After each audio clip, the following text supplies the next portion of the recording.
जय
Saumitra phone ते बंद ठेव ना.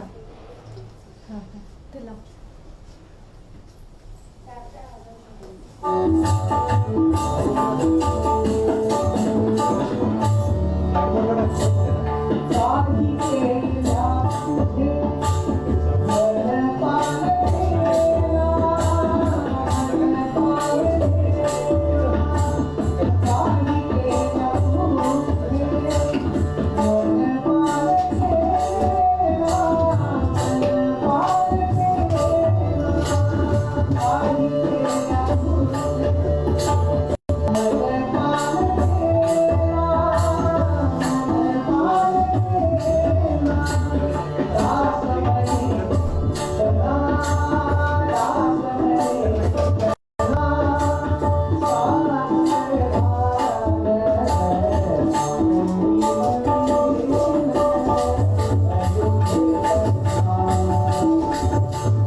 कोणत्याही जीवाला आपल्याला कोणाचा तरी आधार आहे असं निश्चित वाटायला नाही.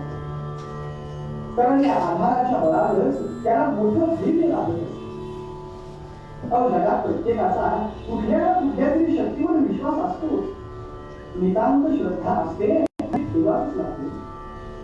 त्या श्रद्धेच्या या आधाराच्या बळावरच तर पुढे जाता येतो. कोणीतरी पाठीमागे उभं आहे एवढं जरी असलं ना तरी सुद्धा फार पुष्कळ उभारी देणार असतो. काय व्यवहारात उभारायला साधं एखादं कुत्र बंगल्यामध्ये दाराच्या आत बांधलेलं आहे आणि बाहेरून 4-2 कुत्र्यांचं संघ समूह जरी आला आणि ते टोळकं जरी ओरडलं ना तरी सुद्धा हे आतून एक असतं, बाहेर चार असतात, तरी हे आतून जोरात ओरडतं. का? कारण त्याला हे फक्त ठाऊक आहे की आपल्याला ज्यानं बांधलंय तो आपला मालक बरोबर आपल्या मागे उभा आहे. कोणीतरी आपल्या पाठीमागे आहे याची खात्री, याची शाश्वती त्याच्याजवळ असते. म्हणूनच तर धैर्याने प्रत्युत्तर देतो. कवी म्हणजे मोरोपंतांनी तर ही घटना उपमेसाठी वापरली. काय गंमत आहे बघा. आई जवळ असताना लहान मूल जितक्या खोड्या करतं तितक्या आई जवळ नसताना परक्या घरात नाही होत. का? कारण त्या लहान मुलाला आईचा आधार वाटतो. असा आधार हवासा वाटणं ही खरी अस्तित्व आहे. माणूस आपल्या जीवनात असा कोणत्या ना कोणत्या तरी आधार नक्की शोधत असतो. कारण विश्वासाच्या आधारापासून माणसाला तरी उभं राहणं सहज शक्य नाहीच आहे. आणि म्हणून असा आधार हवा, अशी शक्ती हवी प्रत्येकाच्या मनात विचार येतो. आयुष्य जगत असताना कित्येक वेळा असं काही प्रसंग उभे राहतात. मग प्रश्न पडतो, आधारच घ्यायचा आहे ना तर कोणाचा घ्यायचा? आरंभी कुणाला शरण जायचं? ज्या युगानं आलेल्या संकटाशी दोन हात करण्याचं सामर्थ्य मिळेल. अर्थात सगळे प्रश्न पडले की या प्रश्नांची उत्तर कोणाला जाऊन विचारायची? महाराष्ट्रातल्या संतांना. कारण काय? कारण संत म्हणजे म्हटलं ज्ञानाची विद्यापीठ होती. त्यांच्याजवळ प्रश्न करावा आणि मग त्यांनी उत्तर द्यावं. मग तुम्ही म्हणाल कोणत्या संतांना प्रश्न विचारावे? आज ज्यांचा अभंग निरूपणाकरता लिहिताय त्यांनाच विचारू. कोण आहे? परमपूज्य सद्गुरू श्री बाबा महाराज देशपांडे यांचे उत्तराधिकारी असणारे आणि संत साहित्याचे अभ्यासक परमपूज्य सद्गुरू श्री शिरीषदादा तेवढे या संतांबद्दल वर्णन करताना खूप छान शब्द वापरतात. महाराष्ट्राच्या दिव्य संत मानवी समर्थ श्री रामदास स्वामी महाराजांचं स्वतःच एक स्वतंत्र वैशिष्ट्यपूर्ण आणि स्फूर्तिदायक स्थान आहे. अगदी शिवकाळापासून आजपर्यंत होऊन गेलेल्या प्रत्येक पिढीला त्यांच्या ओजस्वी विचारांनी प्रभावित केले. त्यांच्या इतकं अचूक व्यावहारिक बाजूंनी नेमकं असणार कालोचित मार्गदर्शन करणारं परमात्माच्या प्रांतात अगदी क्वचितच पाहायला मिळतं. आणि म्हणून समर्थांनी जो तळमळीचा उपदेश केलाय ना त्याला यज्ञोपनिषदच म्हणायला लागलाय. समर्थ रामदास स्वामींच्या अलौकिक जीवन यात्रेचं त्यांच्या आकाशव्यापी कार्याचं वर्णन इथून करते. पूर्ण राममय जीवन हेच ज्यांचं संजीवन असे संत श्रेष्ठ समर्थ रामदास स्वामी सुरेश अर्थपूर्ण जीवनाचा बोध ज्यांनी दासोपातून दिला असे सद्गुरू म्हणजे स्वामी समर्थ म्हणतात. अचपळ मनाचा आधार झालेला आहे हा केवळ राम नामाने आणि राम ध्यानानंच अविचल करता येतो, अमृत करता येतो ते ज्यांनी दाखवून दिलं आणि समर्थ रामदास. बालपणीच्या निरामिष फळीच्या चिंता करतो विश्वाची या चिंतनात असणाऱ्या समर्थांचं सारं आयुष्य म्हणजे करुणाची गोष्ट. जय जय रघुवीर समर्थ नुसता मंत्र नाही तर समर्थांची अनुभूती. एकीकडे दासबोधा जीवनाच्या सगळ्या पैलूंचा ज्यांनी तपशीलपूर्वक शोध घेतला. प्रपंच आणि परमार्थ याची उत्तम सांगड कशी घालावी हे शिकवलं आणि प्रापंचिकांना दिलासा दिला. त्या समर्थांनी या सगळ्यांचं मूलभूत राम भक्ती हाच मोक्ष सारा राम. म्हणून जे काही व्यवस्था आहे ना ते किती महत्वाचे बघा.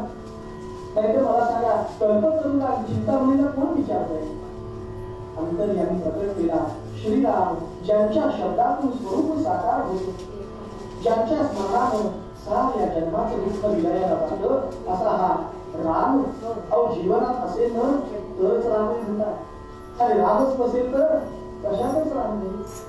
हीच समर्थांची मुळात समर्थांना ही प्रचिती आली कारण आयुष्याच्या आरंभातच रामाला ती शरण दिली. आणि म्हणूनच स्वतःच्या अनुभवातून समर्थांच्या मुखातून शब्द बाहेर पडले. अयोध्येचा राजा भक्तांची राजा. संतांजवळ निकोप दृष्टी आणि त्या निकोप दृष्टीनं अगदी दूरचा विचार सुद्धा संत घेऊन करतात. आणि सर्व त्याच्या शब्द वाचताना सगळ्यात पहिला प्रश्न आपल्या डोळ्यासमोर येतो की समर्थांनी अभंगाची सुरुवातच आरंभी या शब्दाने केली. काय गंमत आहे. कोणाच्या आरंभी, कशाच्या आरंभी, कधी आरंभी, याचं उत्तर कधी मिळावे. आता एक अर्थ असा घेतला, आरंभी आपण कोणाचं वंदन करतो, कोणाचं स्मरण करतो, अर्थात गजाननाचं. वक्रतुंड महाकाय सूर्यकोटी समप्रभ निर्विघ्नं कुर्मे देव सर्व कार्येषु सर्वदा, असं म्हणून गजाननांचं स्मरण आम्ही आरंभी करतो. एखाद्या अभ्यासकाच्या मनात सहज प्रश्न येईल की गजाननांचं स्मरण जर आरंभी करायचं तर समर्थ इथे असं का म्हणतात, आरंभी मंदिर अयोध्येचा. अहो, ज्या गजाननांचं स्मरण आरंभी करावं त्याच गजाननांची आरती ही समर्थांनी लिहिली ना. सुख करता दुःख करता वार्ता विघ्नाची मूर्ती पूर्वी प्रेम कुर्बानी. मग असं असताना समर्थ चुकले असं म्हणतात तर आपण चुकलो असं म्हणणार. समाधान ठाऊक होतं गजाननांचीच पूजा आधी केली जाते. पण खरं सांगू, स्वतः समर्थ आहे आपल्या जीवनात इतके राममय झाले होते की भगवान गणेश काय किंवा राम काय, अहो कशातला फरकच जाणवला नाही हो. कारण सगळं तत्व माझ्याकरता एकच आहे आणि माझंच आराध्य ते सगळीकडे घडून पावलेलं आहे.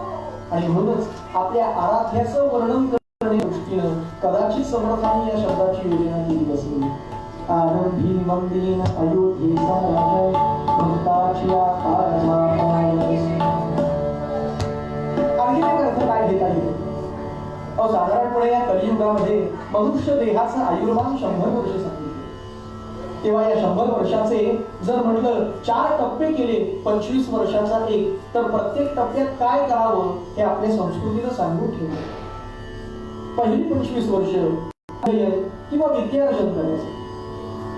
दुसरी 25 वर्ष गृहस्थाश्रम, तिसरी 25 वर्ष वानप्रस्थाश्रम आणि चौथी 25 वर्ष म्हणजे पुढचा चौथा टप्पा तो म्हणजे संन्यास.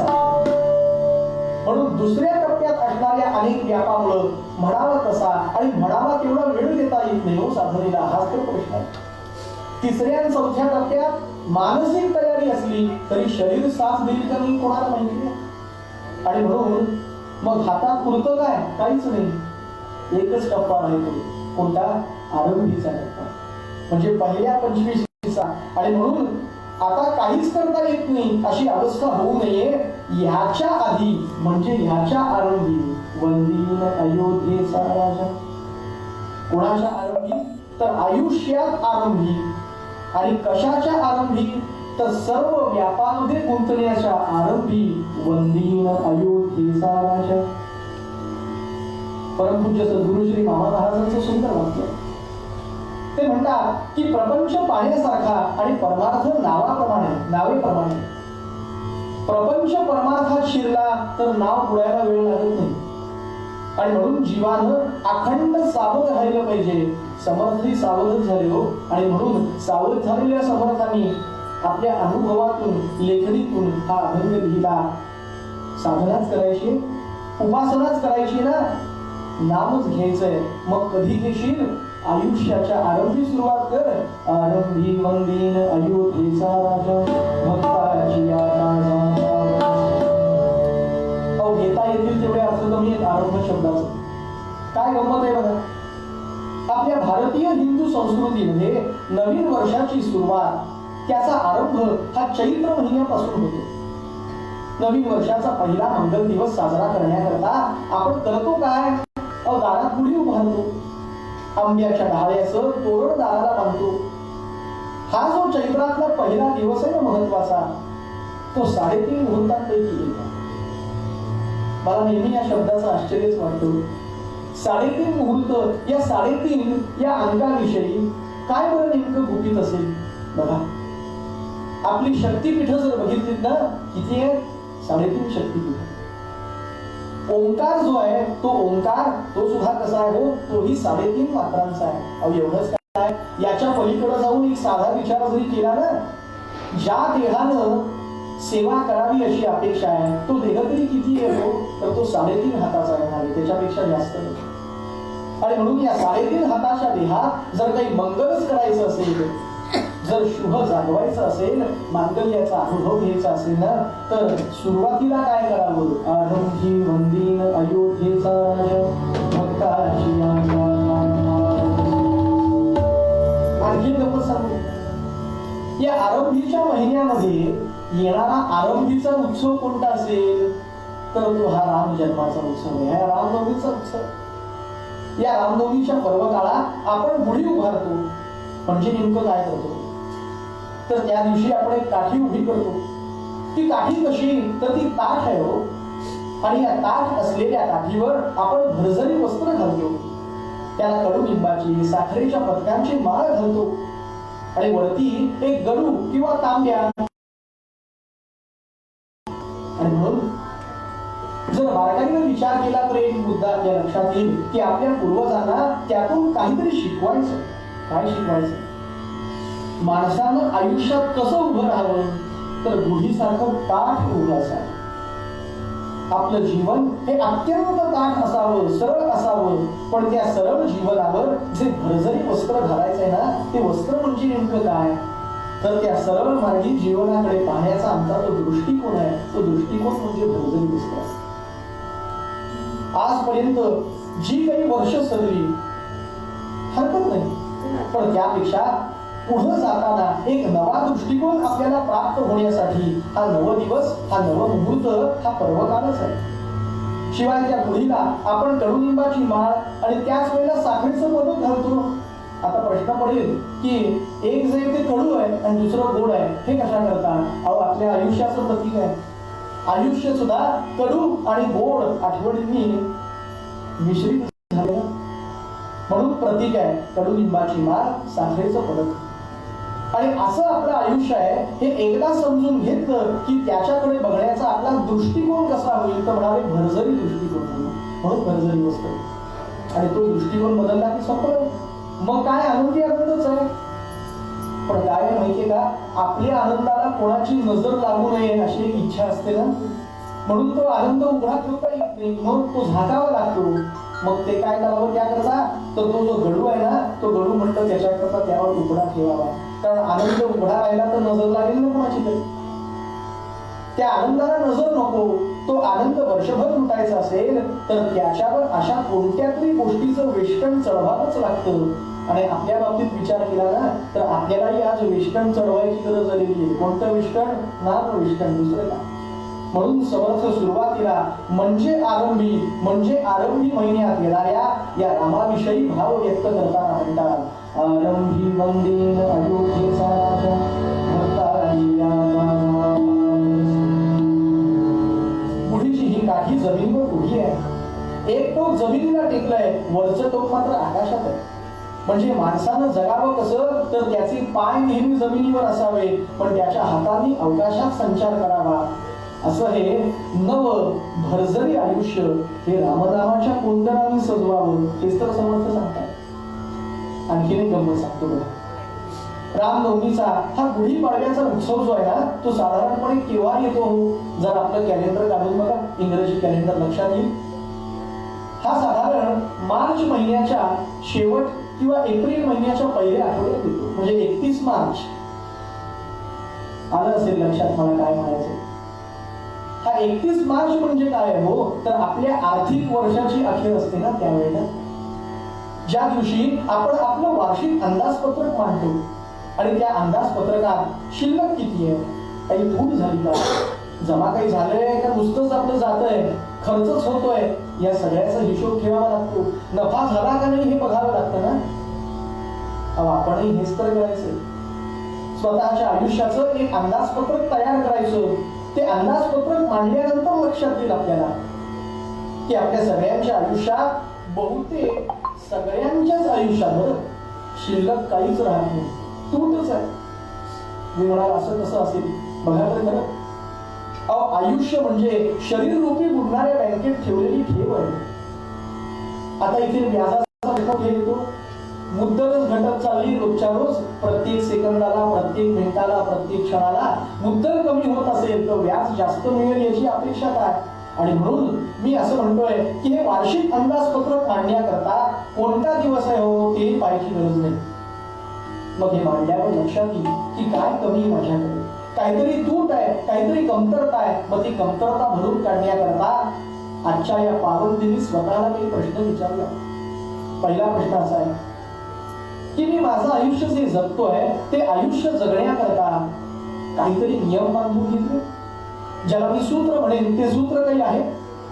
दुसरा प्रश्न की माझं आयुष्य सूत्रात असेल ठीक आहे, हरकत नाही, पण सूत्रात राहावं याच्याकरता म्हणून एखादा मंत्र मी जपतोय का. तिसरा प्रश्न, माझ्या आयुष्यात मी कोण्या संतांचा किंवा त्यांच्या ग्रंथांचा आश्रय घेतलाय का. चौथा प्रश्न, मला कोणी कांत भेटलाय का. आणि पाचवा प्रश्न, मला जगण्याचा काही पंथ सापडलाय का. थोडक्यात काय तर हे 5-6 मुद्दे आज लक्षात घेतले तर पूर्वरंग इथे संपेल. सूत्र, मंत्र, तंत्र, ग्रंथ, संत आणि कांत या 6 गोष्टी शिकायच्या. म्हणून मुद्दा क्रमांक 1 पहिल्यापासूनच सुरुवात करू की काय सूत्र आहे. तर सूत्र एक समर्थ म्हणतात त्याप्रमाणे उपासनेचा आश्रय. समर्थाने वर्णन केलंय ना, उपासनेला दृढ चालवावे, भूदेव संतांसी सदा लवावे, सकर्मयोगी वय घालवावे आणि सर्वामुखी मंगल बोलवावे. जय जय समर्थ म्हणतात अहो ज्याची उपासना बळकट त्याचं जगणं सुद्धा.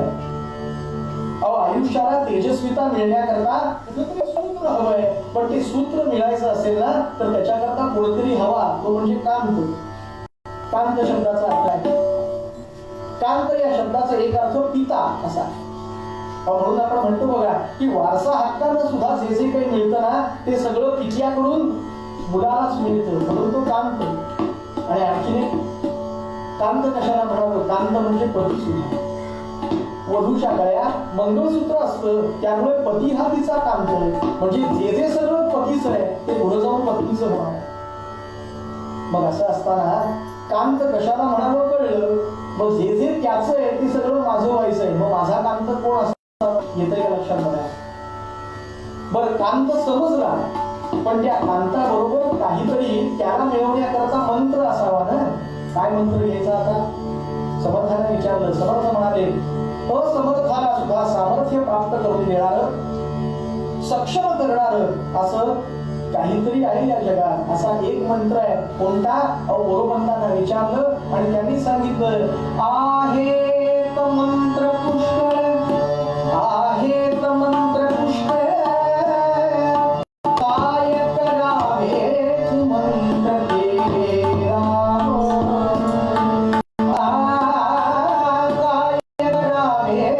मंत्र तेरा मंत्रात मंत्र एक श्री पासून वर्ण जात तेरा.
या मंत्राचं सूत्र पकडलं की त्या मंत्राच्या सूत्रानं मी पोहोचणार आहे कुठपर्यंत, त्या कांतापर्यंत. आणि तो कांत कोणता, अर्थात भगवान प्रभू रामचंद्र.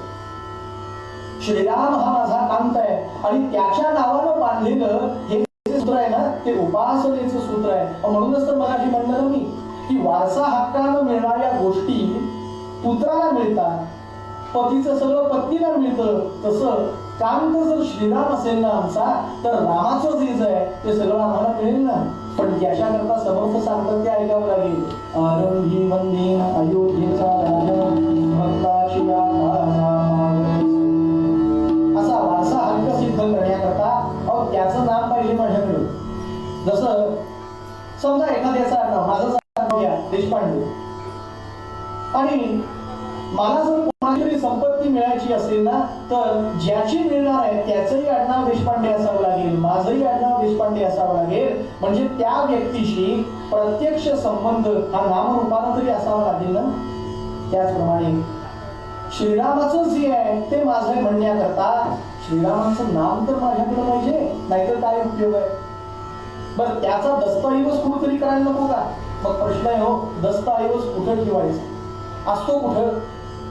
मला सांगा, एखादा मनुष्य आपले जे महत्वाचे कागद असतात ते असेच कुठे ठेवत नाही. ओसरीत ठेवले किंवा कुठेतरी बाहेर टेबलवरच ठेवले की पटकन कोणीतरी घेऊन जाईल. ते कुठे ठेवले जातात, ते कुठेतरी तिजोरीत ठेवले जातात, ते कुठेतरी चोर कप्प्यात ठेवले जातात, होय ना. मग त्या चोर कप्प्यापर्यंत जाण्याचा मार्ग आम्हाला कळायला हवा. त्या मार्गालाच म्हणावं पंथ. आणि म्हणून तो कोणता पंथ आहे. गमू पंथ आनंद आणि म्हणून उपासना हे सूत्र. श्रीराम हा कांत, श्रीराम जय जय राम हा मंत्र. त्यांच्यापर्यंत पोहोचण्याचा पंथ हवा असेल, रस्ता माहीत करून घ्यायचा असेल, तो रस्ता जे दाखवतील ना त्याला म्हणावं संत. आणि असे हे जे संत आपल्याला आधार देतात आणि त्याकरता आधाराकरता आपल्याला उपयोगी पडतो तो संतांनी लिहिलेला ग्रंथ. मग अर्थाचा ग्रंथ कोणता. आजच्या दिवशीचं स्मरण करत असताना आपल्या डोळ्यासमोर एकच ग्रंथ येईल, तो म्हणजे रामायण. आणि त्या रामायणाचे जर खऱ्या अर्थाने हिरो कोण बघायचे असतील ना तर भगवान प्रभू रामचंद्र. अशाच प्रभूंना वंदन करावं, शरण जावं समर्थ सांगतात. आम्हाला का वंदायचं, काय गरज काय रामाचं वंदन करण्याची. मुळात भगवान प्रभू रामचंद्र हे कसे आहेत तर त्यांचं वर्णन मर्यादा पुरुषोत्तम म्हणून केलं. का बरं पुरुषोत्तम. कारण पुरुषोत्तम याचा अर्थ आहे सर्व गुणांनी मंडित असणारा. पण तोही कसा मर्यादाशील. पहा भगवंतांची जन्मतिथी बघा. आजची जन्मतिथी 9वीची आहे हो. आणि 9 या अंकाचं एक विशेष महत्व आहे. काय आमच्या वेळेच्या भक्ती सांगितल्या प्रकारच्या 9 प्रकारच्या 9 विधा भक्ती. रस सांगितले किती 9 रस. इतकंच काय, या जगात यायचं असेल ना तर मातेच्या उदरामध्ये किती दिवस राहावं लागतं. 9 महिने आणि 9 दिवस. 9चा महिमा आधार आहे. बरं हा 9 आकडा कसा आहे बघितला का. आपली मर्यादा सांभाळून ओलांडत नाही तो. कसा 9 एके 9, 9 दुणे 18, 1 आणि 8 9, 9 त्रिक 27, 2 7 9 करत बसा शेवट आहे ना. असा हा राम म्हणजे चैतन्य आहे, जिवंतपणा आहे. म्हणून जिथं चैतन्य आहे तिथं राम आहे, जिवंतपणा आहे. आणि म्हणून तिथं आराम आहे. मुळात रामतत्व आणि एकूण रामांची संपूर्ण वाल्मिकींना गवसली आणि म्हणून झाली ती रामकथा. रामकथा अत्यंत श्रेष्ठ कथा. आणि म्हणून रामायण हा संपूर्ण आदर्शांचा दीपस्तंभ म्हणावा लागेल. मग या संपूर्ण रामायणाचा जर कणा काही असेल ना तो म्हणजे रामपंचायतन. जे रामाच्या जीवन मूल्यांची प्रॅक्टिकल शाळा म्हणावी लागतील. कसे बघा, आज इतक्या युगानंतर आमच्या मनात जर प्रश्न आला राजा कसा असावा हो, तर पटकन उत्तर येतं रामायण सारखं. पत्नी कशी असावी हो, तर त्यावेळेला लक्षात येतं की आपले पतिदेव जेव्हा वनवासात जाणार आहेत तेव्हा आपण राज्यात न राहता, महालात न राहता ते जिथे जातील त्यांच्या बरोबर जावं. म्हणून पत्नी कशी असावी तर पतीला साथ देणारी म्हणजे जानकी सारखी. भाऊ कसा असावा. वनवासात गेल्यानंतर सत्ता आपल्या हातात आली आहे, आता काय हवंय ते करूया असा विचार भरताच्या ठिकाणी येऊ शकला असता. पण किती झालं तरी रामरायांच्या पादुका त्या आसनावर, त्या सिंहासनावर ठेवून एक मदतनीस म्हणून राज्य सांभाळलं. म्हणून भाऊ कसा असावा तर भरतासारखा. आणि व्यक्ती कशी असावी हो, अर्थात हनुमंतासारखी. अगदी मातृभक्तीचा आदर्श सुद्धा जर बघितला तर तो कौशल्या मातेचा आहे. कारण प्रत्यक्ष पुरुषोत्तमानच तिला सांगितलं, माते म्हटलं तुला प्रसूती वेदनांचे कष्ट नको. मी मोठा मुलगा म्हणून तुझ्या समोर येतो. तेव्हा तिने काय उत्तर द्यावे? देवा, अरे तुझ्या मागे सगळेजण देव देव म्हणून हिंडत असतात. ये देव ओ देव सगळं देवच म्हणत असतात. पण मला वाटतं तू माझ्या मागे काहीतरी दे दे म्हणून हिंडावस.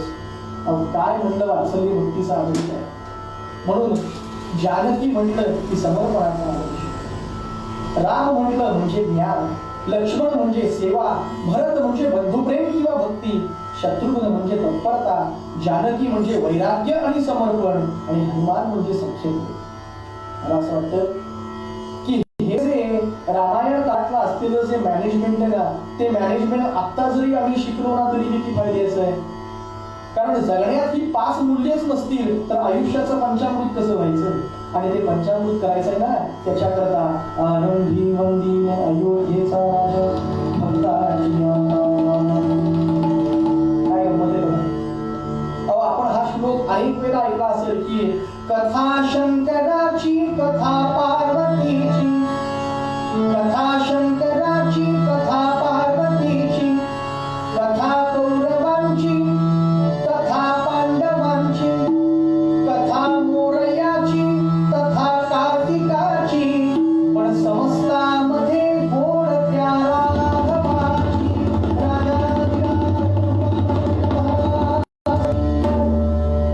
खरं जर बघितलं ना तर देवांना काही अनेक नावं आहेत, आपल्याकडे अनेक देव आहेत, पण तरी सुद्धा भगवान प्रभू रामचंद्रांच्या नामाचं महत्व जास्त आहे, ते सर्वश्रेष्ठ आहे. अहो त्याचा प्रभाव मोठा आहे का? कारण हिंदू पुराणानुसार आणि धर्म ग्रंथानुसार एक काळ असा होता जेव्हा देव आणि राक्षस कोणीच अमर नव्हते. इतर सगळे प्राणी मात्रांप्रमाणे त्यांनाही वृद्धत्व होतं, मृत्यू होता. आणि म्हणून क्षीरसागराचं मंथन करून अमृत नावाचा तो अमरत्वाचा रामबाण उपाय सगळे निघाले. मंथन सुरू झाले आणि आश्चर्याची गोष्ट अशी अनेक रत्न त्यातून बाहेर पडली. आपल्याला ही कथा माहितीये, पण त्यातून सगळ्यात पहिल्यांदा जर कोणतं रत्न बाहेर पडलं असेल ना तर ते म्हणजे कालकूट विष. त्या विषानं सर्वांना नष्ट करायला सुरुवात झाली. प्रत्येक जण मूर्छित व्हायला लागला, देव दानव भयभीत झाले. आणि अशा वेळेला आता आपल्याला कोण वाचवणार? आणि मग काय झालं? विजयकाशुनी जगता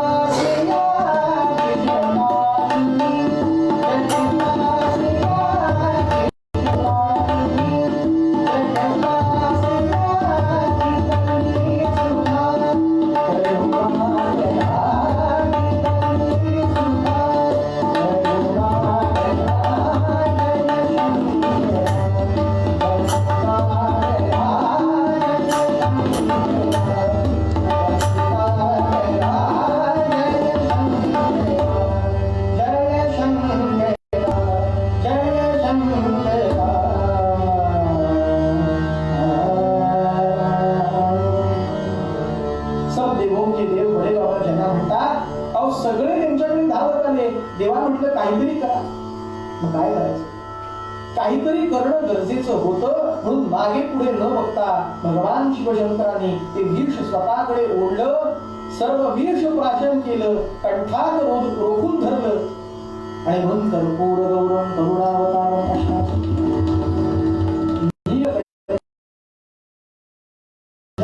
डोक्यावर चंद्र काय ठेवला, दुर्वांचा रस काय घेऊन जरा काहीतरी बरं वाटलं हो, पण नाही, शेवटी बरं वाटलं कशाने? तर एकच होता जेव्हा कंठी धरण दिला, श्रीराम श्रीराम. अहो जर रामनाम एवढ्या मोठ्या संकटाला निष्प्रम करू शकतं ना, तर मग मला सांगा अहो तुमची आमची दुःख किती मोठी आहे. भगवान शिवांना ज्याला तोंड द्यावं लागलं होतं, ज्या दिव्यातून जावं लागलं होतं, त्यापुढे आपलं तर काहीच म्हटलं दुःख. आणि म्हणून हे म्हणा, अरे रामाचं नाव जे तुला सर्वांवर माफ करण्याकरता मदत करेल ते तरी घे. अगदी मोठ्यातलं मोठं संकट का होईना, पण ते सगळं अदृश्य होईल का? कारण रामनामासाठी काहीच आणि म्हणून राम कसा आहे वर्णनच केलं. विश्वाचा विश्राम रे स्वा स्वामी माझा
तुम्ही मला हा झाला जुना अनुभव काहीतरी नवीन सांगा जो आमच्या बरोबर कुठेतरी आमच्याशी येऊन राहील.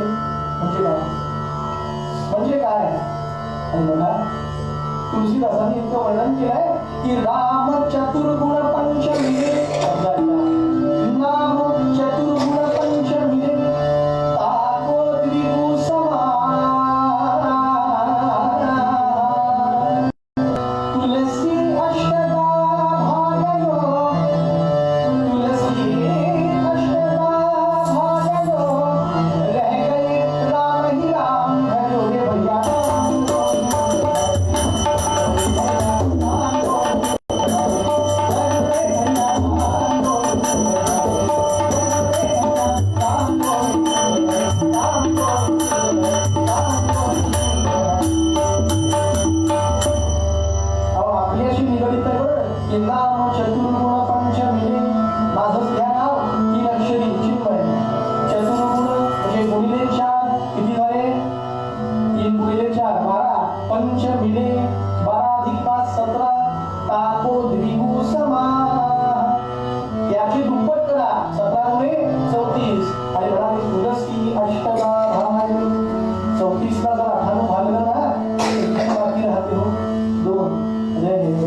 आरंभीपासून त्याचं नाम घेतलं जात नाही.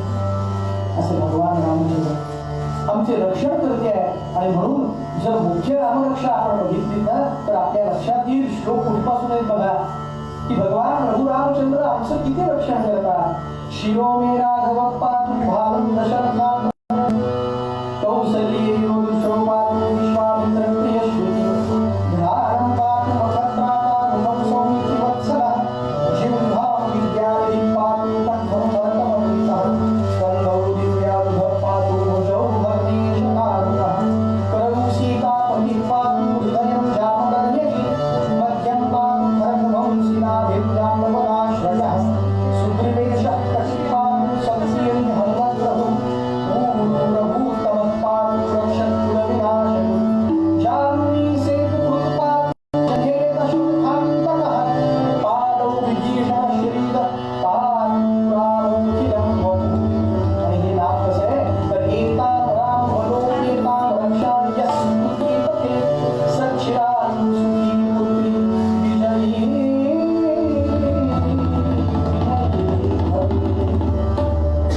सध्याची जर परिस्थिती बघितली ना त्या कोरोना नामक महाभयंकर विषाणूनं त्या राक्षसानं मानवाला अगदी सळोखीतोड करून सोडली. पण त्यावेळी भगवान प्रभू रामचंद्रांचं स्मरण हेच औषध आहे. बघा कसं तर वर्णन रामर्षींचं आहे की पाताल भूतलव्यो चारिणश्चर्मचारिणः न द्रष्टुमपि शक्तास्ते रक्षितं रामनामधि.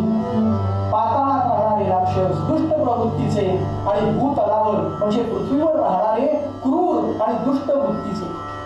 अंतरिक्षामध्ये संचार करणाऱ्या न दिसणाऱ्या अशा वामशक्ती सूक्ष्म जीव यांच्यापासून रामनाम घेणाऱ्याचं रक्षण स्वतः भगवान प्रभू रामचंद्रच करतात. अशांकडे या शक्ती पाहू सुद्धा शकणार नाही, मग त्यांच्या वाटे जायची त्रास देण्याची हिंमत कोणाला आहे? तेव्हा आजच्या या राम जन्माच्या या रामनवमीच्या या पावन मंगल दिवसानिमित्त रामरायाला हीच प्रार्थना करायची. भगवंता रामराया, महासंकट दूर करणारे आपण आहात. किंवा आज हे विश्वावर संकट आलेलं आहे, ते संकट दूर करण्याकरता आम्हाला सहाय्यभूत व्हा. पण त्याच्याकरता आम्हाला त्यांना शरण जावं लागेल, त्यांचं नाव घ्यावं लागेल. ज्यांचं नाव घेतल्यानंतर महासंकटही जातं, पापक्षय होतं. आणि म्हणून कळवळीनं नावाचं महात्म्य सांगताना समर्थ रामदास स्वामी म्हणाले,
म्हणे जा बरे हे तिला माफ कर.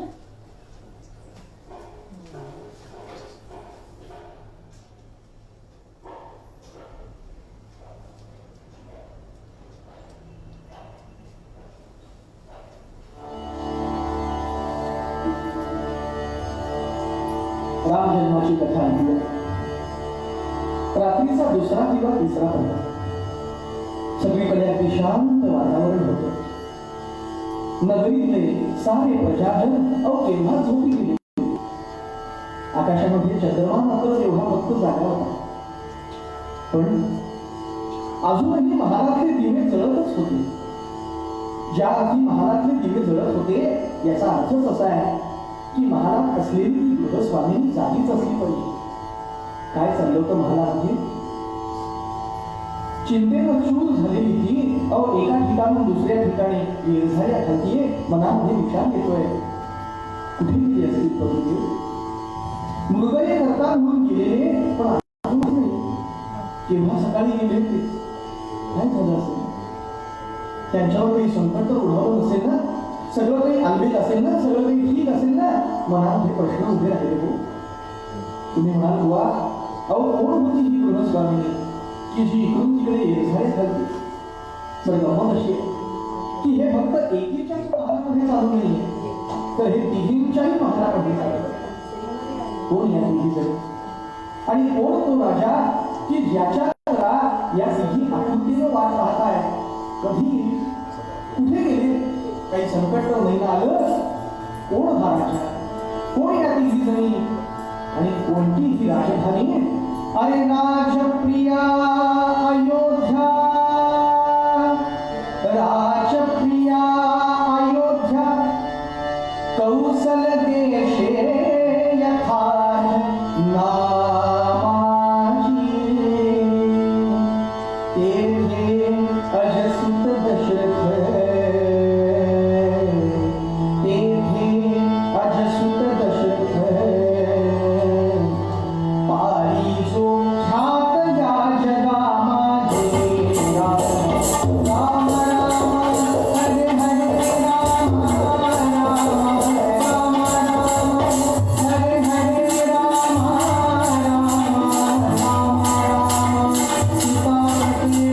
राम राम राम राजप्रिया अयोध्या, कौशल देशे यथार्थ नामाची, तेथे अजसुत दशरथ, पाळी जो ख्यात या जगा माझी. कौशल देशातला, राघव वंशातला, इक्ष्वाकू वंशाचा अजसुत म्हणजे अज राजाचा मुलगा असलेला राजा दशरथ. आणि ती राजधानी कोणती हो? तर अयोध्या. काय नाव आहे बघा? अयोध्या. म्हणजे कोणत्याही योद्ध्यांनी ही भूमी जिंकलीच नाही असे असा हा दशरथ राजा अतिशय विद्वान, प्रजेचं पुत्रवत सांभाळ करणारा, धर्मानं आणि न्यायानं वागणारा म्हणून प्रसिद्ध असणारा राजा. आणि काय नाव आहे बघा? दशरथ. म्हणजे 10 दिशांना हा रथ चालवू शकणारा, ज्याचा रथ पाताळात आणि स्वर्गातही जाऊ शकत होता, इतका महापराक्रमी असणारा राजा दशरथ. आणि त्याच्या 3 राण्या, कौसल्या, सुमित्रा आणि कैकेयी. कशा होत्या तिघी? पतिव्रता, कुलभूषण, पतिदेवांच्या प्रत्येक कार्यामध्ये सगळं हाताने मदत करतात. ज्येष्ठ राणी ती कौसल्या आणि कैकेयी सगळ्यात लहान. अत्यंत सुखाचा संसार चालला होता. पण खरं सांगू, संसार सुखाचा होता हे जरी खरं असलं तरी त्या संसार रूपी जो चौरंग आहे ना, तो चौरंग एका पायाने लढलाच होता. संसार वेळीवर फुलच उमललं होतं आणि त्यामुळे दुःखी असलेला हा राजा आणि या राण्या काय करावं? मगाशी जे आपण बघितलं, महालामध्ये येणं झाल्या घालणाऱ्या या तिघी जणी कोण? या तिघी तर ह्याच हो कौसल्या, सुमित्रा आणि कैकेयी. प्रसंग कसा घडला? काही दिवसांपूर्वी एके दिवशी कैकेयीच्या महालामध्ये झोपलेला राजा घाबरून उठला. झोपेतून ओरडायला लागला. काय झालं म्हणून कैकेयीने विचारलं. अहो असं काय करताय? काय होतंय तुम्हाला? घाबरल्यामुळे तुम्ही तोंडातून शब्द येत नव्हते. अंगाला अगदी दरदरून घाम सुटला होता. पाणी पाणी, मला पाणी हवंय. आणि असं म्हणून पाणी मागितलं. कैकेयीनं एका फुलपात्रामध्ये पाणी घेऊन दिलं, पाणी प्यायला दिलं आणि विचारलं, राजानं सांगावं, अगं मला खूप वाईट स्वप्न. काय स्वप्न पडलं? आपण एवढं घाबरण्याजोगं काय झालं? खरं सांगू, मी मनातही कोणाचं वाईट चिंतलं नाही, सत्यात तर नाहीच नाही. म्हणतात ना, मनी बसे ते स्वप्नी दिसे. अगं पण मनातच नाही तर स्वप्नात तरी काय म्हणजे असं? ना भाऊ शांत व्हा. झालं तरी काय? कुठलं स्वप्न पडलं ते तरी सांगा. अगं युद्धात माणसं मारलं वेगळं, पण मानेन का मी कोणाला उगीच काय म्हणाला माझा आणि मारण्याचं अहो काय बोलताय काय होय स्वप्नात माझ्या हातून 3 माणसांचा वध झाल्याचं मी पाहिलं आणि म्हणून मला खूप भीती वाटते. मानववध म्हणजे महापातक. आधीच आपल्या घरामध्ये वंशाला दिवा नाही आणि माझ्या हातून जर असं पातक घडलं ना तर त्या वंशाला काळीमा लागेल. तेव्हा कैकेयीनं सुमित्रेला कौसल्येला बोलावलं, तिघींनी समजून घालायला सुरुवात केली. अहो असं काही होत नाही, स्वप्न पडत असतात, खरं काही नसतं. शांत व्हा, शांत झोपा. सकाळी वसिष्ठ मुलींकडे जाऊया आणि त्यांना या स्वप्नाचा अर्थ विचारूया. परत असेलच तर काहीतरी तोडगा ते नक्की सांगतील. तिघींनी समजवल्याबरोबर राजा दशरथ मंचकावर आडवा झाला खरा आणि या तिन्ही राण्या त्याच्या पायाशीच बसल्या. दशरथाने डोळे मिटले, पण झोप कुठं लागतीये? अहो सारखं ते स्वप्नच डोळ्यासमोर येत होते. आता सकाळ किंवा होतीये आणि गुरुंकडे कधी जातोय याचीच वाट पाहत होता. नित्याप्रमाणे सूर्योदय झाला, सकाळची आंधीक उडकली, स्नान संध्या सगळं काही झालं आणि राजा दशरथ 3 राण्यांसह वसिष्ठांकडे निघाला. दशरथाची चाल रुबाबदार, पण आज मात्र मरगळल्यासारखी चिंतातूर वाटत होती. चेहऱ्यावरती उतर लावला. म्लानमुखी असलेले दशरथ राजा आपल्या रथासह या 3ही राण्यांसह वसिष्ठाच्या पर्णकुटीपर्यंत येऊन पोहोचले. रथाचा आवाज आला म्हणून वसिष्ठाने आतून बघितलं तर काय, राजा दशरथांचा रथ येतो. का बरं इथे आले असते? काय झालं असेल? राज्यावरती बळचक्र तर आलं नसेल ना? बघितलं वसिष्ठांनी, राजाचं स्वागत केलं, बसायला आसन दिलं, पण अजूनही राजाच्या मुखातून शब्द मात्र काही फुटत नव्हता. अहो शेवटी कैकेयीनंच राजाला रात्री पडलेल्या त्या स्वप्नाबद्दल सांगितलं. वसिष्ठ मुनींनी विचार केला, 3 माणसांचा पण कारण नसताना नाही, हे स्वप्न वाईटच आहे, पण यावर विचार मात्र नक्की केला पाहिजे, उपाय शोधला पाहिजे. आणि म्हणून क्षणभर विचार करून वसिष्ठांनी उत्तर दिलं, गुरु बोले दुस्वप्न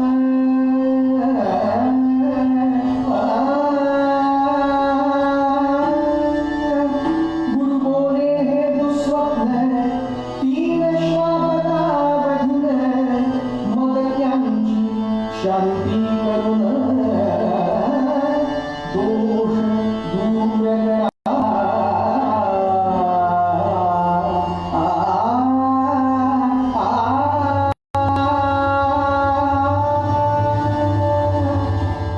वसिष्ठांनी सांगितलं, राजा या स्वप्नावर एकच तोडगा आहे, 3 श्वापदांचा वध करून त्यांची शांती करावी. म्हणजे या स्वप्नातील मनुष्यवधाचा जो दोष आहे ना तो दोष निघून जाईल. राजा अरे शिकार करणं हा तुझा धर्म आहे, तेव्हा शिकार कर, पण लक्षात ठेव बरं, या 3ही शिकार एकाच दिवशी करायचे. हे ऐकलं मात्र आणि राजाला जरा बरं वाटलं. आपल्या राण्यांसमवेत महालामध्ये पुन्हा आला आणि वसिष्ठ ऋषींच्या आज्ञेप्रमाणे आज प्रातःकाळी शिकारीला गेलेला राजा पण रात्र झाली तरी काही आला नव्हता. जाताना 3ही राण्यांनी सांगितलं होतं, शिकार करून लवकर घरी यावं. राजा निघाला, पण सारखी त्याला अशुभाची चाहूल लागत होती. मग कुठेतरी अशांत होत होतं, रुगरुग लागत होती. आणि राजा तमसा नदीच्या तीरावरील जंगलामध्ये शिकारीसाठी जाऊन पोचला. सकाळपासून शिकार शोधत वणवण हिंडतोय दशरथ राजा, पण दैव योगानं आज काही त्याला शिकार मिळालीच नाही. सूर्य पश्चिमेला झुकला तरी नाही मिळाली शिकार. राजाचं मन उदास झालं, आता काय करावं? पण आज मात्र शिकार केल्याशिवाय घरी जायचंच नाही असा मनाशी निश्चय केला होता. बापरे, 1 नाही 2 नाही 3 श्वापद मिळायला हवी. खरं तर आतापर्यंत शिकारीचा अनुभव असलेला राजा, पण आज मात्र काही वेगळंच घडायचं होतं तुला. आजचं लक्षण काही वेगळं दिसत नव्हतं. हळूहळू रात्र चढायला लागली. राजा खरं म्हणजे कंटाळला होता. पायी चालण्याचं त्याच्या अंगात त्रासच नव्हतं. त्याने विचार केला, एखाद्या झाडावर चढून बसावं. पण तेही झाड नदी किनारी असेल तर बरं. त्याने विचार केला, रात्र झाली की श्वापद पाणी प्यायला तरी येतील इकडे आणि आपल्याला शिकार मिळेल. म्हणूनच तो शिकारीची वाट बघत बसला, कधी येते शिकार. याही स्थितीत बराच वेळ गेला. शिकार आली नाही आली ती टिपायची. काही वेळानंतर क्षणभर कानाशी काहीतरी आवाज आला होता. दशरथ राजा लक्षवेधी म्हणून प्रसिद्ध होता. आवाजाच्या दिशेनं त्याचं सहज लक्ष गेलं. मात्र बघितलं कसला आवाज येतो. तो कानाशी डुबुक डुबुक डुबुक काहीतरी पुरवल्याचा आवाज आला. आवाजाच्या दिशेनं आपल्या हात्याला काढलेला बाण त्यानं बरोबर असा मारला. एखादा मदमस्त हत्तीच असला पाहिजे, तो सोंडेनं जलक्रीडा करत असेल की काय. अशा क्रीडा करणाऱ्या हत्तीला मारावं. मनामध्ये विचार आला. बाण सोडला, प्रत्यंच्या उलटी पाणी. क्षणभरात कानावर आवाज आला. क्षणभरात कानावर आवाज आला. होता कमंडलू ध्वनी, होता कमंडलू ध्वनी, परिसुनी राजा सपक्ष तो बाण, सोडी श्रावण हृदयी, सोडी श्रावण हृदयी, ताकाळी जावया निघे प्राण.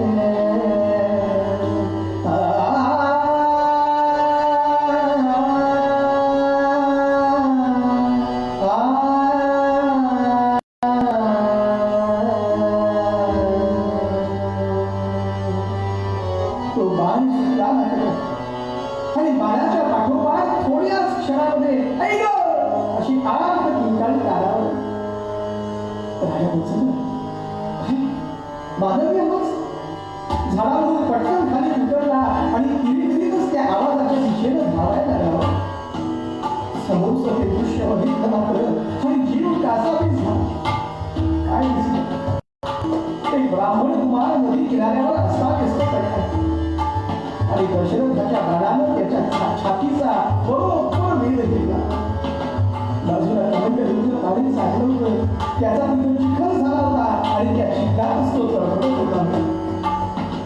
धावतच दशरथ राजा त्याच्या जवळ गेला. आपल्या सांगावरच्या उत्तरीयानं त्याचं तोंड पुसलं आणि विचारलं, बाळा कोणाचं रे आणि काय पाठ भेटलं माझ्या हातात. या स्थितीमध्ये समोरच्या त्या बाळांना हात जोडायचे प्रयत्न केले आणि मुखातून शब्द आले. आपल्या चेहऱ्यावरून आणि चेहऱ्यावरून आपण राजे वाटता. आपण जर राजे असाल ना तर म्हणजे त्याही परिस्थितीत राजाला वंदन केले. हो काय काळ होता तो. त्यातही त्यानं हात जोडायचा प्रयत्न केला. होय होय बाळा, मीच तो पापी दशरथ. पण बाळा, अरे एवढ्या रात्री तू पाणी भरायला कशाला आलास? या दाट जंगलात किरून अंधारात. होय राजा, मी माझ्या माता पित्यांना घेऊन यात्रेला चाललो. तिथं जवळच माता पित्यांना ठेवलंय. त्याला तहान लागली म्हणून पाणी न्यायला आलो. अरे मग आई वडिलांच्या बरोबर यायचं ना. तू लहान, तुला कशाला इतक्याला पाहिजे? नाही राजा, ते वृद्ध आहे, अंध आहे. मग त्याला तू यात्रेला. राजाच्या मनामध्ये प्रश्न आला. होय, त्यांच्यासाठी मी कावड तयार केली. कावडीत बसून कावड खांद्यावर घेऊन मी घेऊन जातो त्यांना. अरे अरे अरे अरे अरे, राजाच्या मनामध्ये एकदम कळप निर्माण झाली. तेव्हा श्रावण बाळगणारा, माझं नाव श्रावण. आता मी आपल्याला विनंती करू, माझ्या माता पित्याला हा कमंडलू म्हणून पाणी घेऊन जा. हा मी खूप व्यापून झाले. पण एक करा ना, ते आंधळे ते तुम्हाला पाहू नाही शकणार. त्याला वाटेल आपला श्रावणच पाणी घेऊन आला की काय. पण तुम्ही काही बोलू नका हो.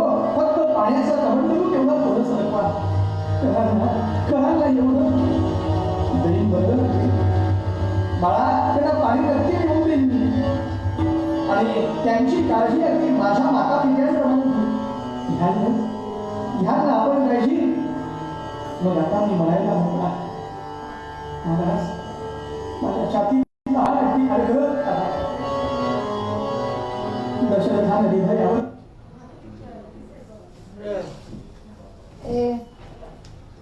सौमित्रा बरं झालं.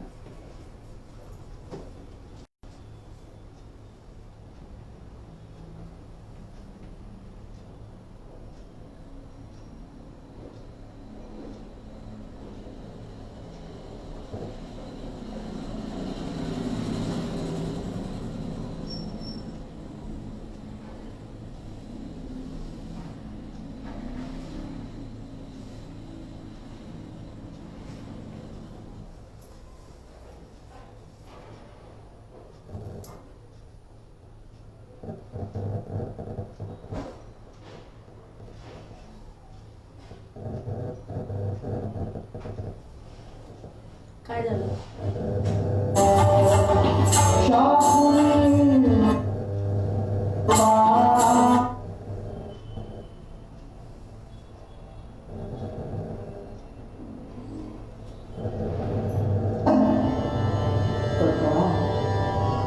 म्हणजे त्याही परिस्थितीत प्रिय राजाला वंदन केले. हो, काय काळ होता तो. त्यातही त्यानं हात जोडायचा प्रयत्न केला. होय होय बाळा, मीच तो पापी. पण बाळा, अरे एवढ्या रात्री तू पाणी उडायला कशाला आलास? या गाढ जंगलात किरण अंधार. होय राजा, मी माझ्या माता पित्यांना घेऊन यात्रेला चाललो. तिथं जवळच माता पित्यांना ठेवलं. त्याला तहान लागली म्हणून पाणी द्यायला आलो. आणि अरे मग आई वडिलांच्या बरोबर यायचं ना. तू लहान, तुला कशाला इतक्याला पाठव? नाही राजा, ते वृद्ध आहे, अंध आहे. मग त्यांना तू यात्रेला. राजाच्या मनामध्ये प्रश्न आला. होय, त्यांच्यासाठी मी कावड तयार केली. कावडीत बसून कावड खांद्यावर घेऊन जातो त्यांना. अरे अरे अरे अरे अरे, राजाच्या मनामध्ये एकदम कळप निर्माण झाली. तेव्हा श्रावण बाळा, माझं नाव श्रावण. आता मी आपल्याला विनंती करू का? माझ्या माता पित्याला हा कमंडलू म्हणून पाणी घेऊन जा. हा मी खूप व्यापून झाले. पण एक करा ना. ते आंधळे, ते तुम्हाला पाहू नाही शकणार. त्याला वाटेल आपला श्रावणच पाणी घेऊन आला की काय. पण तुम्ही काही बोलू नका हो. फक्त पाण्याचा कमंडलू तेवढा पुढे सरकवा. करा ना एवढं. देईन बरं बाळा, त्यांना पाणी नक्की मिळवून देईन मी. आणि त्यांची काळजी अगदी माझ्या माता पित्यांप्रमाणे ह्या ना आपण काळजी. मग आता मी म्हणायला मोकळा. महाराज, माझ्या छातीतला हा बाळ अगदी अडघळत आला. दशरथाने हृदयावर दगड ठेवून त्याचा प्राण काढला. असं म्हणून त्याने ते प्राण सोडले. राजाने कमंडल उधळून घेतला आणि हलक्या पावलानं तो माता पित्यांच्या जवळ गेला. पलीकडेच बसलेले ते. आणि आईच्या हाताच्या जवळ येईल असा कमंडलू त्याने ठेवला. कमंडलू ठेवण्याचा आवाज झाला मात्र. आणि आईच्या लक्षात आलं, पाणी घेऊन आलाच मध्ये बाळा. मग दे ना इकडे. काय रे, बोलत का नाहीस? एवढ्या अपरात्री तुला पाणी आणायला जायला सांगितलं म्हणून दमनास का रे? बर, आता नाही हो पाठवणार तुला. दे, सरकव इकडे. तिनं हाताने कमंडलू कुठे ते चाचवायला सुरुवात केली आणि तिच्याच झटक्याला तो कमंडलू सांडला. अरे अरे अरे अरे, पाणी सांडलं की नाही बाळा? बाळाने एवढं श्रम करून आणलेलं पाणी आता नाही हो बाळा, आता नाही पाठवणार. वडिलांनी बोलायला सुरुवात केली. बाळा, बघाच कसं आम्ही बघतोय, तू म्हणत का नाहीस? तू बोलत का नाहीस? अहो, त्यांची ताण तर भागली नव्हती, पाणीही सांडलं होतं. आता बोलणं भागच होतं हो. आणि म्हणून दशरथ राजाने बोलायला सुरुवात केली. क्षमा करा माता पित्यांनो, क्षमा करा मला. मी काही आपला श्रावण नाही. श्रावण नाही? मग कोण आहेस तू? मी या नगरीचा राजा, या नगरीचा राजा दशरथ. अरे मग आमचा श्रावण का नाही आला? तू का पाणी घेऊन आलास? कुठे गेला तो? प्रश्नांची सरबत्ती सुरू केली.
दशरथ राजाने हात जोडले आणि शांतपणे आता त्यांना बोलायला सुरुवात केली.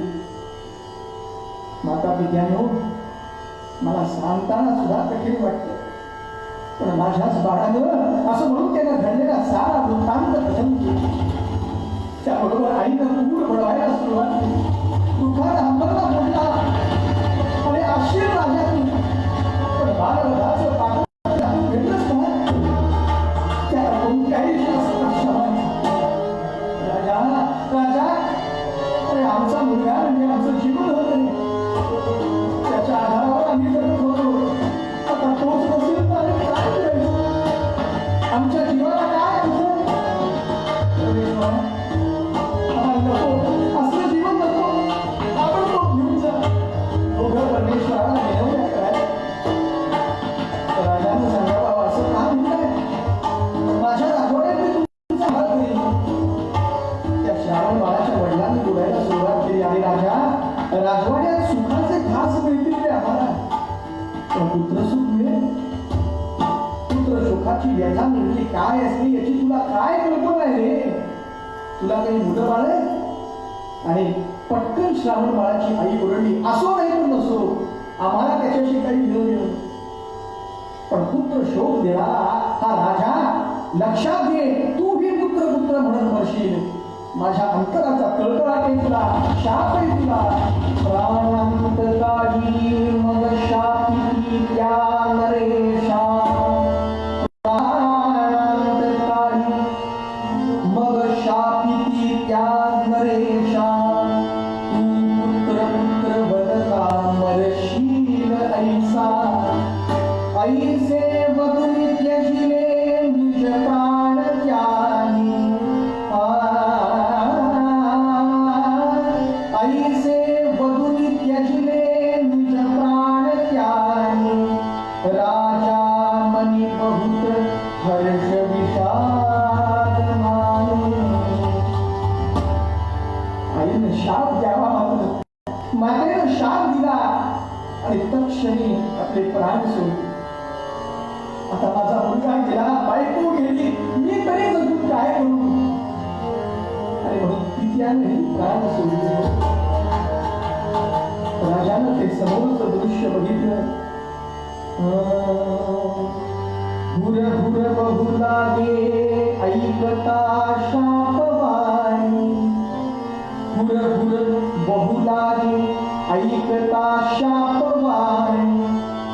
हृदय कळवळोनी लोचना येत पाणी. पुढती बघतयांचे औद्वदेही केली. परतुनी नगरीला भूपतो खिन्न चाले. त्या तिघांचे औद्वदेही राजाने केलं आणि खिन्न झालेला राजा दशरथ नगरीच्या बाजूने चालायला लागला. इकडे हा प्रसंग घडलाय, जंगलात एवढं सगळं घडतंय, आणि तिकडे कैकेयी राजमहालामध्ये अत्यंत चिंताग्रस्त अवस्थेमध्ये आपल्या पतिराजांची वाट पाहत होती. हो, जवळजवळ सकाळ होता. अशा पहाटेच्या वेळी रथाच्या चाकांचा आणि घोड्याच्या टाकांचा आवाज आला मात्र, आणि कैकेयी दारात आली. समोर पाहते काय, दशरथ राजा रथातून पाय होताना दिसला. अतिशय थकला होता. लांब मुखानं आतमध्ये अंतपुरात राजा पोचला आणि थारकन त्यानं आपलं शरीर मंचात निश्चित करून राहिला राजा. तिन्ही राण्या अवतीभोवती जमा झाल्या. आपल्या पतीदेवांना काय झालंय कोणालाच काही कळत नव्हतं. कौसल्याने काही विचारायचा प्रयत्न केला, हो ना काय होतंय तुम्हाला, पण काहीच प्रतिसाद नाही. आता मात्र सगळ्याजणी घाबरल्या. काय झाले कळत नव्हतं, करावं तरी काय. इकडे सकाळ होत आली होती. त्यांनी आता वसिष्ठ ऋषींनाच पाचारण केले. सेवकाकडे निरोप पाठवता वसिष्ठ ऋषी महालामध्ये धावत आले. राजाची अवस्था बघितली. प्रथम त्याला वस्त्र केलं. कोणीतरी पाणी आणा राजांना म्हणून पाणी मागवलं. पाणी प्यायल्याबरोबर राजा झाला खरा, हुशारी आली आणि आता वसिष्ठ मुनींनी चौकशी करायला सुरुवात केली. पण अतिशय घाबरलेल्या त्या राजानं भावनाविवश अवस्थेतच सगळा घडलेला प्रकार कानावर घातला. श्रावण बाळाच्या आई वडिलांनी दिलेल्या शापाबद्दल सांगितलं. स्वप्नात केलेल्या वधासाठी प्रायश्चित्त घेण्याच्या प्रयत्नामध्ये खरंच सत्यात आपल्या हातून 3 निष्पाप मनुष्यांची हत्या झाली याबद्दल राजाला खूप वाईट वाटत होतं. आणि परत परत त्याच गोष्टीबद्दल राजा शोक करत होता. गुरुदेवांनी शांतपणे सगळं ऐकून घेतलं आणि राजाची समजूत काढायला सुरुवात केली. राजा, अरे हे कुठे मुद्दाम केलं नाहीस, चुकून तुझ्या हातून घडलंय. पाहूया धर्मशास्त्रात याबद्दल काही उपाय बघूया. पण राजा, नीट विचार केला तर एक गोष्ट लक्षात आली का तुझी? अरे श्रावण बाळाच्या आई वडिलांनी तुला जो शाप दिलाय तो खरा तर होणारच, यात काही वादच नाही. पण तू पुत्र पुत्र म्हणत प्राण सोडण्यासाठी तुला कोटी पुत्र संतान तर प्राप्त व्हावं लागेल ना. हे बघ, आता आपण 2 यज्ञ करूया. एक नरवधाच्या पापक्षालनार्थ आणि दुसरा तो शाप खरा व्हावा म्हणून पुत्र कामेष्टी. हो, पण तो यज्ञ नाही होईल करता. त्यासाठी तुला दुसऱ्या कोण्या ऋषींना पाचारण करून घ्यावं लागेल. कौशल्यने विचार, कोण दुसरे ऋषी सांगा तरी गुरुदेव. सांगतो. आणि मग सांगितलं, जननाथ नंदनाच्या प्रार्थनितो ऋष्य शृंग आणावा. जननाथ नंदनाच्या प्रार्थनितो ऋष्य शृंग आणावा. अनपत्यता दुःख ध्रुव मुनी प्रसादे समूळ ठाणावा.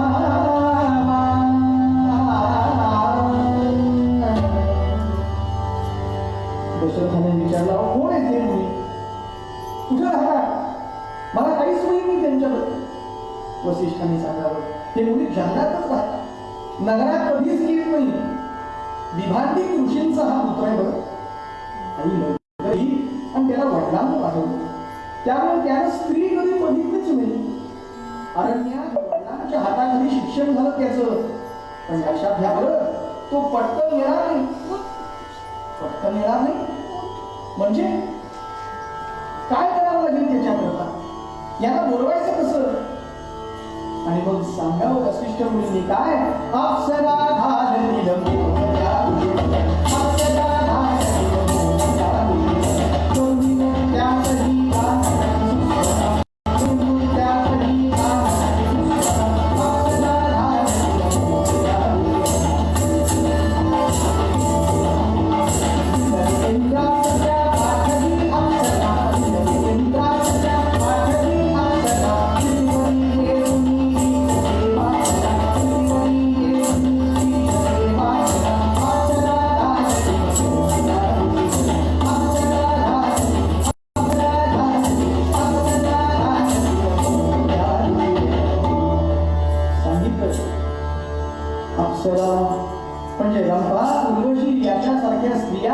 त्या स्त्रियाच त्याला कदाचित भुलवतील.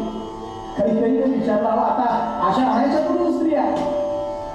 वसिष्ठ ऋषीने सांगावं, इंद्राच्या दरबारामध्ये राजा दशरथाची पद आहे. तेव्हा तुम्ही दशरथाच्या वतीनं इंद्रांना जर विनंती केली आणि त्याच्या स्वर्गीय अप्सरांना बोलावलं तर काम होण्यासारखं आहे. एकदा का ऋष्यशृंगी ऋषी आले की आपण यज्ञाची तयारी करू, पण आणखी ते ऋष्यशृंग ऋषी अविवाहित आहेत. तेव्हा त्यांचा विवाह झाल्याशिवाय यज्ञ करणं शक्य नाही. तेव्हा त्याला मुलगी कोणाची द्यायची ते ठरवून ठेवा. झालं. ठरल्याप्रमाणे इंद्राच्या अप्सरांना पाचारण केलं आणि ऋष्यशृंग मुनींना आणण्याकरता पाठवलं. आता या अप्सरा अगदी झटून ऋष्यशृंग ऋषीकडे निघाल्या. गुणगुण राहायचं होतं ना, त्यामुळे नृत्य गायनादी कलांचा वापर करावा लागणार होता. पहाटेच्या वेळी छुप गायशा जन्माची वेळ आहे त्याच्यात, जन्म होऊन गेला.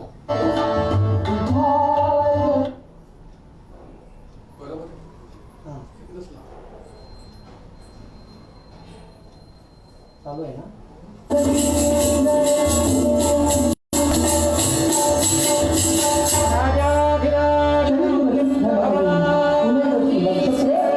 चंद्र आणि गुरु लग्नी असताना 5 ग्रह उच्चीचे असताना दिव्य लक्षणांनी युक्त अशा एका बालकाला कौशल्येनं जन्म दिला. आता कीर्तनातलं पद ऐकलं, पण आपल्या सगळ्यांच्या आवडीचं पद ते तरी ऐकूया.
हे बंद कर. दशरथाचं पुण्य कौशल्य आणि पुत्र पुढे घ्या फक्त, पुढे घ्या. साजरा केला. या नवरा बालकाला बघायला म्हणजे डायरेक्ट पाळणं आहे का? केवढी गर्दी झाली. आजूबाजूच्या सगळ्या स्त्रिया आल्या. स्नान झालं बालकाला भगवून त्यांना पायावर घेतले. सुगंधित अशा स्नान घालायला सुरुवात झाली हो. आणि त्या उष्ण जलानं भगवंतांचं स्वरूप इतकं सुंदर दिसतंय. आंघोळ घालून झाली, स्नान झालं, आता काय करायचं. लागली साजिरी पीठ, लागली साजिरी पीठ बाळ गोमट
भगवान केलंच तरी चालेल.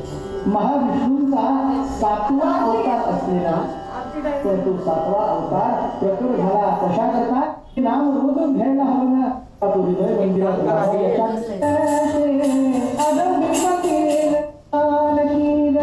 जय बरं का? आधी एक हळद कुंकू वगैरे वाहा सगळ्यांनी. फुलं वाहा आणि नैवेद्य काय असेल तर करा आणि मग आरती घ्या. थोडं थांब. 2 मिनिटं थांब. नैवेद्य वगैरे करून मग आरती करायची. बरोबर. सौमित्र त्या गिरीशला हे करायचं असेल तर बोलू. बाबा हे घ्या, हे कापूर वगैरे काढा पटकन. तोपर्यंत चैतन्याला फोन लाव बघा. चैतन्य पण येणार होता. माझा नेमका मोबाईल घरी राहिला. माझ्याकडे दिलो.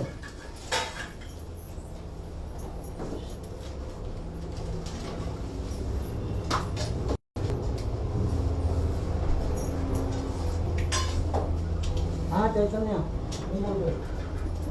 आणि गावाला यांच्या घरी राहिला. कीर्तन थोडंसं हे झालं. टाइम जमलं. उशिरा आला ना उशिरा चालू सेट बसत नव्हता बरोबर. ते बसत नव्हतं बरोबर. अकराची पुढं सुरुवातीला मांडवर पण मग थोडा कळणार. कारण मी मला चैतन्य म्हणला त्याचा मला फोन झाला होता ना म्हणून आली त्याला येईल म्हणून चैतन्य बघतो मी. हो ठीक आहे ठीक आहे असेल तर.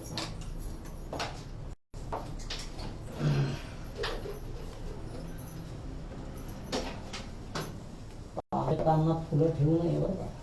हो का? तांब्याच्या तांबणातली फुलं निर्माल्य होतात.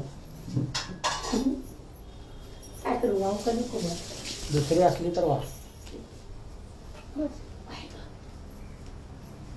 तांब्याचे तांबण फक्त पूजा. खालती निरंजन काही नव्हती. झालं. हे घे. बाबा हे टाक. बाबा ताट पण घेऊन जा.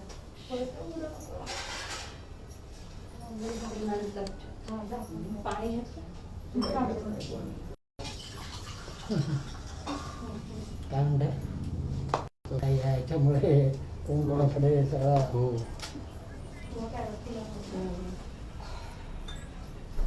तो पेड्याचा बॉक्स पण उघडून ठेवा. आणि आमचं आम्हाला तर मी आलो दुकानच बंद झालं मॉडल.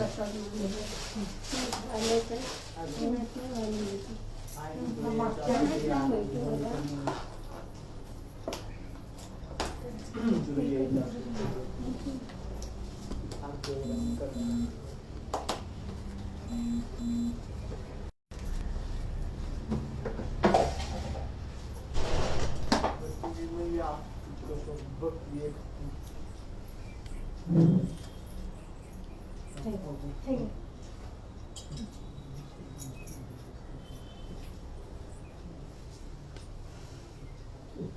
ते हे पण नैवेद्य घ्या ना बरोबर. हा घे तर. बाबा ते घे. काय खिचडीचं ते नैवेद्य. वळीचं. ठेव इथं खाली. हा तिथंच दाखव. हाताला वाढते.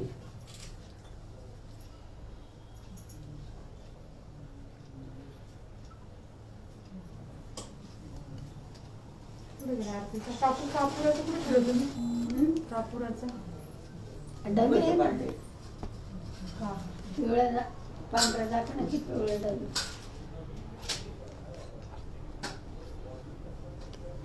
मिळाली का मिळाली सगळं आहे. आरती घेऊ ना आता.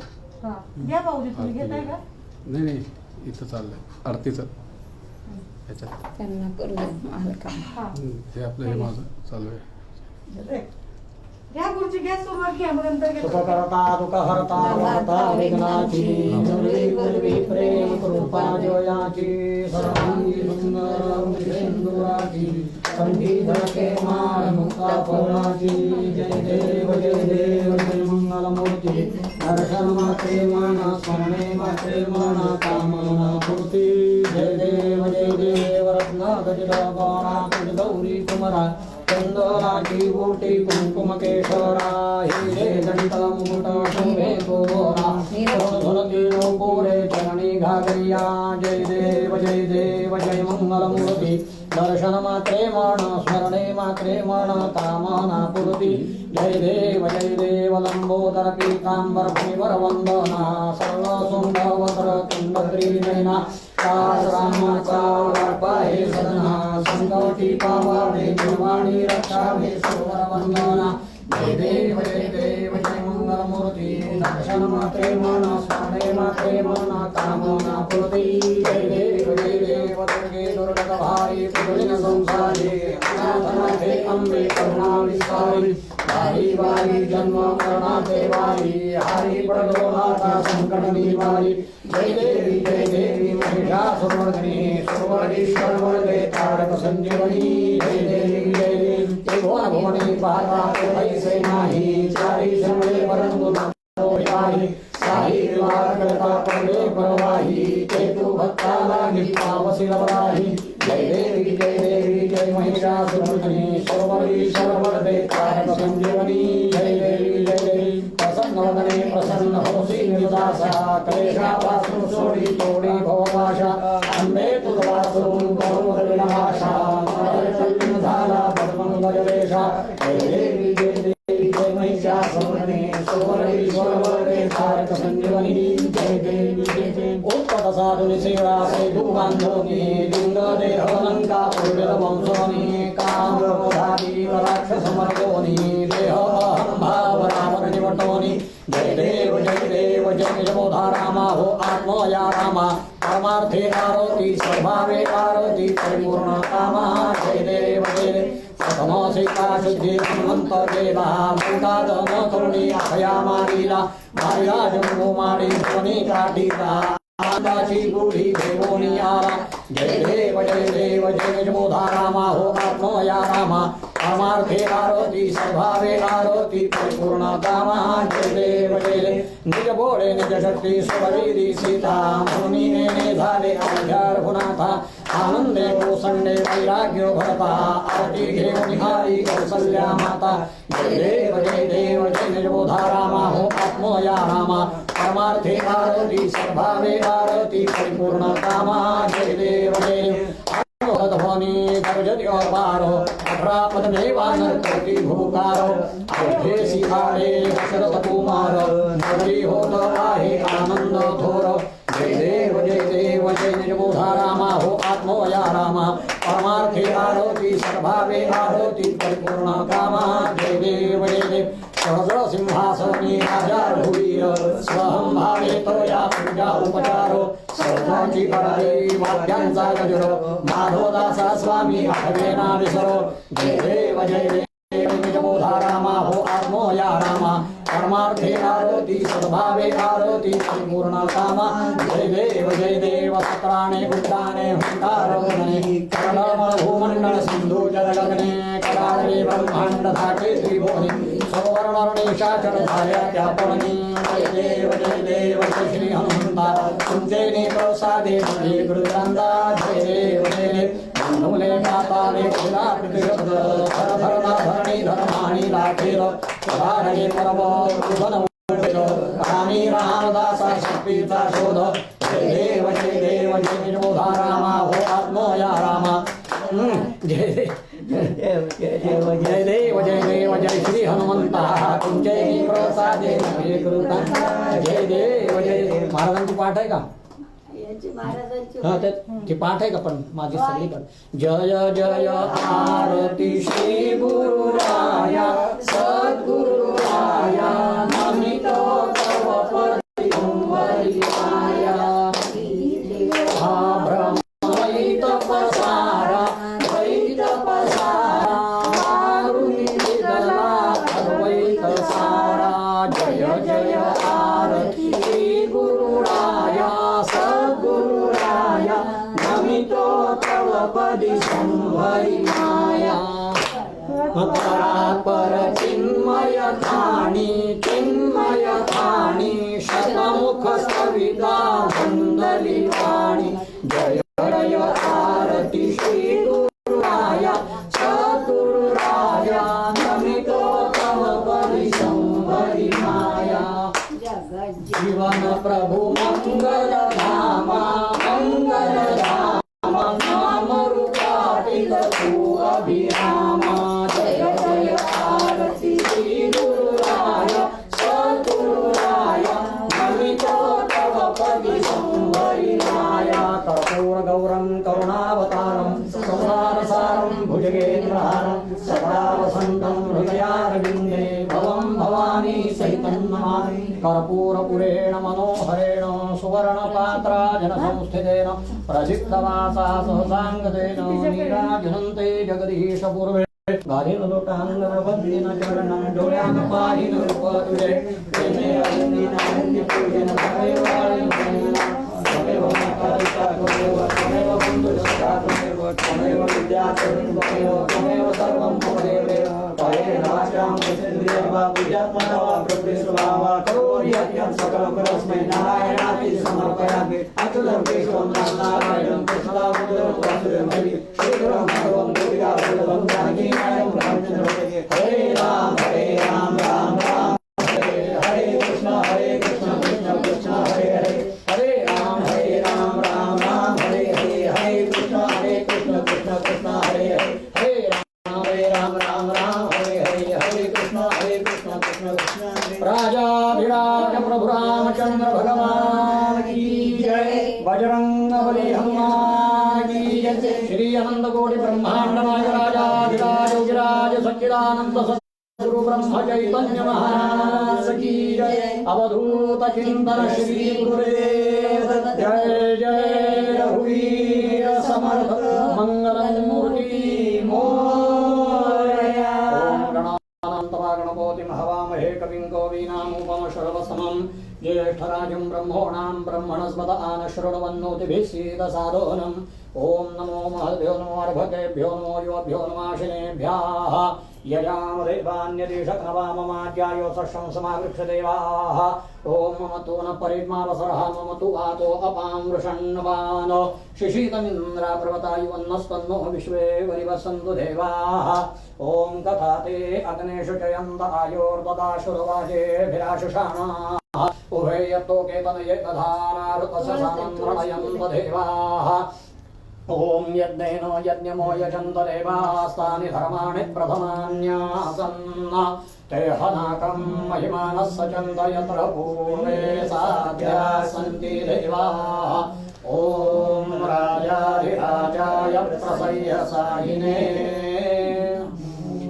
नमो वयं वै श्रवणाय कुर्महे समे कामकामाय मह्यम् कामेश्वरो वै शरणो ददातु कुबेराय वै श्रवणाय महाराजाय नमः ॐ स्वस्ति साम्राज्यं भौज्यं स्वराज्यं वैराज्यं पारमेष्ट्यं राज्यं महाराज्यमाधिपत्यमयं समन्तपर्यातीत्या सार्वभौमः परार्धातो पृथिव्यै समुद्रपर्यन्ताया एकराडिति तदप्येषश्लोको विगीतो मरुतः परिवेष्टारो मरुतस्यावसङ्ग्रे आविक्ष्यस्य कामप्रेर्विश्वे देवाः सभासतिः ॐ यो वै तां ब्रह्मणो वेद अमृतेनाप्लुतां पुरीं तस्मै ब्रह्म च ब्रह्मा च आयुः कीर्तिं प्रजां ददुः ॐ विश्वतश्चक्षुरुत विश्वतो मुखो विश्वतो बाहुरुत विश्वतस्पादो सम्बाहुभ्यां दमति सम्पदत्रयीर्द्यावा भूमि जनयन् देवैका ओम संसृष्टन्दनमुभयं समाकृतमस्मभ्यं दत्तां वरुणश्च मन्युः भियं दधानारुतयेषु शत्र वपराजितासो अपनिलो यन्ताम् ओमेकदन्ताय विद्महे वक्रतुण्डाय धीमहि तन्नो दन्तिः प्रचोदयात् ॐ महालक्ष्म्यै च विद्महे विष्णुपत्नी च धीमहि तन्नो लक्ष्मीः प्रचोदयात् ॐ दाशरथात्मजाय विद्महे सीतावल्लभाय धीमहि तन्नो रामचन्द्रः प्रचोदयात् आञ्जनेयाय विद्महे वायुपुत्राय धीमहि तन्नो हनुमन्तः प्रचोदयात् ॐ सच्चिदानन्दाय विद्महे पूर्णबोधाय धीमहि तन्नः सद्गुरुः प्रचोदयात्। बोला प्रभु रामचंद्र की जय। गोखले श्रीराम मंदिर श्रीराम जन्मोत्सव 2021 वर्ष 59वे